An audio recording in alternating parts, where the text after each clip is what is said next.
আসসালামু আলাইকুম রাহমাতুল্লাহ। ভিউয়ার্স, কেমন আছেন সবাই? আশা করি সকলে ভালো আছেন, আমিও ভালো আছি।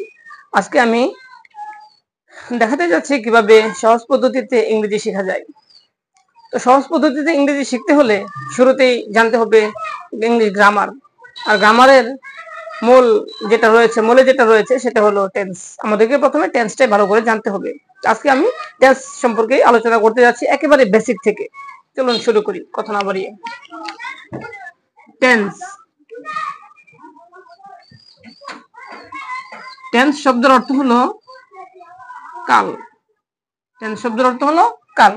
যদি এর সংজ্ঞা বলি আমরা, সংজ্ঞা হলো ক্রিয়ার কাজ সংঘটিত হওয়ার সময়কে টেন্স বলে। আমরা একটু লিখি,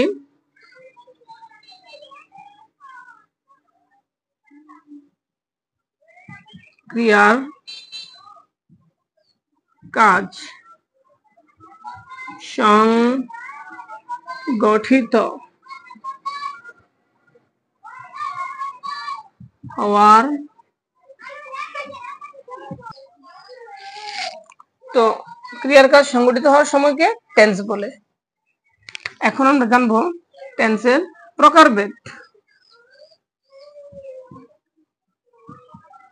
টেন্স এর প্রকারভেদ।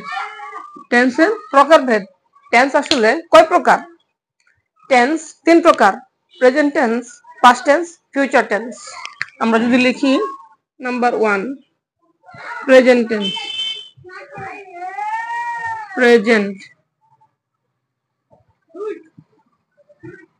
Present tense. Number 2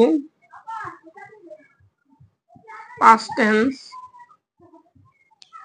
number 3 future tense.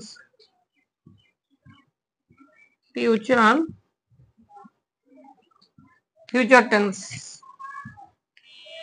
Present tense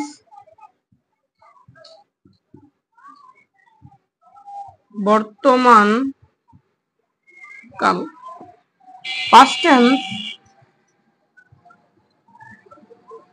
অতীতকাল। ফিউচার টেন্স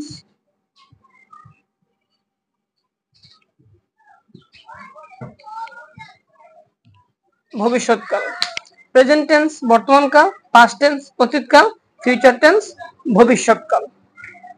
এখন আমরা জানবো যে এই আসলে তিনটা টেন্স আবার চার ভাগে ভাগ করা। প্রত্যেকটা টেন্স আবার চার ভাগে ভাগ। প্রেজেন্ট টেন্সের 4টা ভাগ, পাস্ট টেন্সের 4টা ভাগ, ফিউচার টেন্সের 4টা ভাগ।